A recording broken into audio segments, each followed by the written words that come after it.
তোমার তোমার না বুঝতে কোথাও ভুল হচ্ছে মা। ঐতিহ্য যদি আজকে নির্দোষ প্রমাণিত হয় তাহলে সব থেকে বেশি খুশি আমি হব কাকু। আমি তোমাদের মতোই খুশি হব। আমার ছেলেটাকে বারবার বারবার এইভাবে অপরাধী প্রমাণ করে কি লাভ হচ্ছে তোমাদের দিঠি? বারবার তো অপরাধী প্রমাণ করিনি কাকিমা। প্রথমবার তো ঘটনার সত্যতা ছিল, আর আমি তো অনেক চেষ্টা করেছি, সেটা তোমরা জানো সবাই। আমি কোর্টে গিয়ে তো ওর হয়েই কথা বলেছিলাম, কিন্তু আইন তো আমি নিজের হাতে নিয়ে নিতে পারি না। আর এবারের ঘটনা আমি কিচ্ছু জানি না কাকিমা। পুলিশ সন্দেহ আর অনুমানের ভিত্তিতে ওকে ধরেছে। যা কথা বলার পুলিশে বলবে। আমি পুলিশের ওপর দিয়ে তো কিছু বলতে পারবো না। তোমরা আমাকে ভুল বুঝছো সবাই, তোমরা প্লিজ আমাকে ভুল বুঝো না। না না দিঠিদি, তুমি তো নিজের মুখেই মাত্র বলে দিলে, তুমি তো একটা ব্যাখ্যা করেই দিলে যে এই কারণেই ছোটদা তোমার সাথে আর কোনো সম্পর্ক রাখতে চাইনি। আমার মনে হয় তো এই কথাগুলো আসতেই পারে। এই কথাগুলো আমার মনে আসা তো অন্যায় কিছু নয়। আমি তো কোনো ভুল কথা বলিনি বুলবুলি।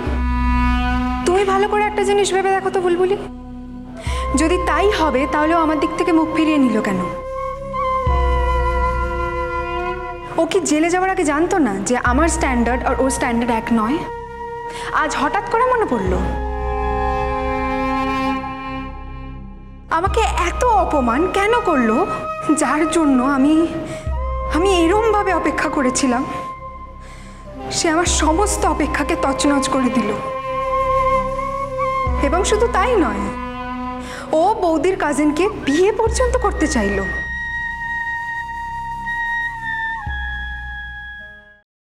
আচ্ছা দিঠি, এখন যদি আমি বলি যে তুমি ছোটুর ওপরে রাগ করে এই সমস্ত প্ল্যান তুমি করেছো, তুমি ছোটুকে ধরিয়ে দিয়েছো। বৌদি না মানে দেখো, তুমি তো ছোটু সম্পর্কে অনেকগুলো মন গড়া কথা বললে, তোমার মনে হয়েছে তাই তুমি বলেছো। সেরকম আমারও মনে হচ্ছে। আমরা কেউ এই কথা বলছি না, কিন্তু আমরা কেউ বলছি না, কিন্তু মনে তো হতে পারে নাকি আমাদের মনে হওয়াটাও অন্যায়? তোমাদের যদি সত্যিই মনে হয় আমি এরকম করেছি, তাহলে আমার আর কিছু বলার নেই। এরপরে আর আমার কি বলার থাকতে পারে বলো? দেখো, এই নিয়ে আলোচনা থাক, এ নিয়ে কথা বলে কোনো লাভ নেই। বলছি কি দিঠিমা, তুমি আমাদের কথা শুনতে পাচ্ছ তো? ফোনটা তো স্পিকারে আছে, শুনতে পাচ্ছ তো মা? পরিষ্কার শুনতে পাচ্ছি কাকু, বলো। দেখো মা, তোমাকে আমি শুধু একটাই অনুরোধ করব, একটা দায়িত্ব নিতে বলবো। সেটা হচ্ছে আমার ছেলেটা তো নির্দোষ। তুমি শুধু দেখো তোমার পরিবার যেন যেটা ঘটেছে শুধু সেটাই বলে। আর তারপর তোমার সঙ্গে, তোমার পরিবারের সঙ্গে ছোটু যাতে আর যোগাযোগ না রাখে তার দায়িত্ব আমার। দেখো, এর আগে ছোটু বারবার বলেছে, আমি বিশ্বাস করিনি, উল্টে ওর সাথে তর্ক করেছি, কিন্তু আজ আমি বলছি ছোটুর তোমার সঙ্গে সম্পর্ক রাখা উচিত নয়। দেখো, তোমাদের সঙ্গে আমাদের না কোনো কিছুতেই মেলে না, মিলতে পারে না, জানো। এই সবটাই অর্থ, ক্ষমতা, শিক্ষা, এগুলোই না সবসময় আগে এসে দাঁড়ায়। হ্যাঁ, হয়তো কোনোদিন যদি ছোটু বড় হয়ে ওঠে তাহলে সে তো অনেক পরের কথা, কিন্তু এই মুহূর্তে ঠিক এই মুহূর্তে ছোটু যদি তোমার দিকে হাত বাড়ায় না, সেটা ওই চাঁদে হাত বাড়ানোর মতো হবে মা। তুমিও আমাকে ভুল বুঝলে কাকু। ভুল বুঝতাম না মা, ভুল বুঝতাম না যদি না তুমি বলতে ওই জেলে যাওয়ার কারণে রাগের বশে ছোটু তোমার উপরে আক্রমণ করেছে। দিঠি জানো, আমার ছোট একটা পিঁপড়ে পর্যন্ত মারতে পারে না। সামনে মাছ কাটা দেখলেও সেখান থেকে সরে যায়। মাংস পর্যন্ত খায় না প্রাণী হত্যা হবে বলে। আর সেই ছোটর ওপরে কিনা এত বড় একটা অভিযোগ এসে পড়ল।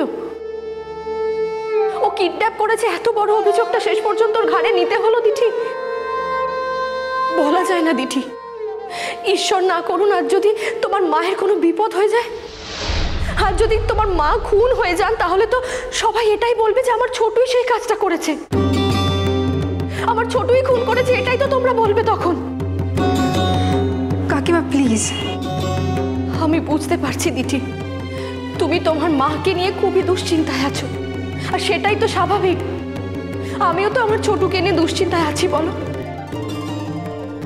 দিঠি। দেখো, আর যদি তুমি তোমার মাকে ফিরে পাও, তোমরা তোমার মাকে বাড়িতে ফেরত আনার সুযোগ পাবে, তাকে সেবা শুশ্রূষা করার সুযোগ পাবে যদি তিনি অসুস্থ হয়ে থাকেন। আমি কিন্তু জানি না আমার ছেলেকে আমি বাড়ি ফিরিয়ে আনতে পারবো কিনা, আর সে যদি অসুস্থ হয় তাকে শুশ্রূষা করার দায়িত্ব আমি পাবো কিনা, কারণ তার তো কোনো খবরই আমি পাবো না। কেন দিঠি আমাদের সংসারের উপরে বারবার করে এই অভিশাপ কেন নেমে আসছে তুমি বলতে পারো? শুধুমাত্র তোমার সঙ্গে আমাদের যোগাযোগ আছে বলে? আজ এই বছর যদি তুমি আমাদের সংসারের সঙ্গে যোগাযোগ না রাখতে, তাহলে তো এত বড় শাস্তি আমার ছোটুকে কেউ দিতে পারতো না দিঠি।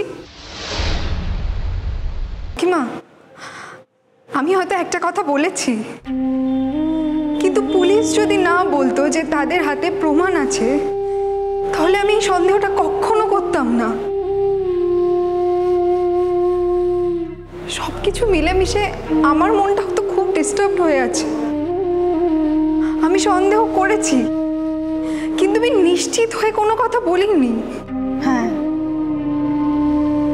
তুমি যে সন্দেহটা করতে পেরেছো এটাই তো সব থেকে বড় কথা। তার মানে আমাদের ছোটুকে সন্দেহ করা যায়। ছোট সন্দেহ করার মতো কাজ করেছে, তাই তো? দিঠি, তুমি যদি সত্যি ছোটুকে ভালোবাসতে, তাহলে কখনো তোমার মুখে না এই কথাটা আসতো না। আমরা তো ছোটুর পরিবারের লোক, কই কই আমরা তো এই কথাটা ভাবতেও পারছি না যে ছোট এরকম কোনো কাজ করতে পারে। আচ্ছা, পরিবারের সকলের কথা বাদ দাও, আমি তোর বৌদি, বাইরের লোক। ছোটুর দাদা মারা গেছে, তারপরে তো ওদের সাথে আমার কোনো সম্পর্ক নেই। আর কিসের সম্পর্ক আছে বলো? তবু আমি এই বাড়িতে পড়ে আছি, তাও কিন্তু আমি আমার দেওরের জন্যই অপেক্ষা করছি। আমি কিন্তু ভাবতেও পারছি না যে আমার দেওর এরকম কোনো কাজ করতে পারে। আমি কিন্তু বিশ্বাস করি না। তাই বলছি দিঠি, তুমি আর যাই বলো, অন্তত ভালোবাসার কথাটা কোনোদিনও বলো না। আমি জানি আমার আজকে এই একটা কথার জন্য তোমাদের কাছে আমার সবকিছু মিথ্যে হয়ে যাবে। না মা, কখনো মিথ্যে হয়নি মা। আজ অবধি তুমি আমাদের সঙ্গে যা যা করেছো, আমাদের জন্য যা যা করেছো, আমি মরার শেষ দিন অবধি মনে রাখবো। তবে আজ তুমি যে কথাটা বললে সেটাও কিন্তু আমি সারা জীবন মনে রাখবো দিঠি। আমরা বড় অসহায়, আমরা অক্ষম, অপদার্থ। আমাদের কথা ভেবে তুমি আর মন খারাপ করো না দিঠি।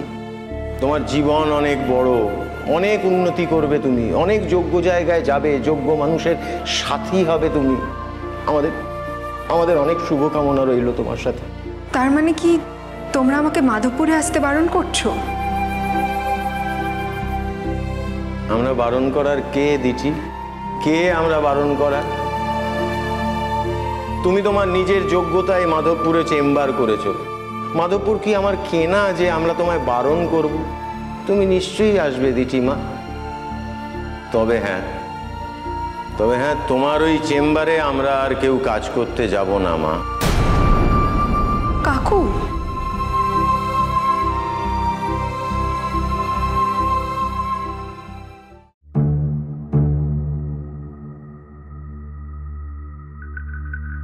কি ব্যাপার, খাবার খাননি কেন? খিদে ছিল না তাই খাইনি।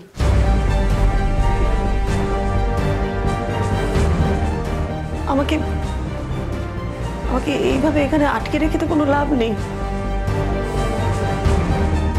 যদি আমাকে মেরে ফেলার হয় তাহলে আমাকে মেরে ফেলো না। শুধু মরবার আগে যদি জানতে পারতাম একবারের জন্য যে কে কে আমাকে মারতে চায়, তাহলে আমি বোধহয় একটু শান্তি পেতাম।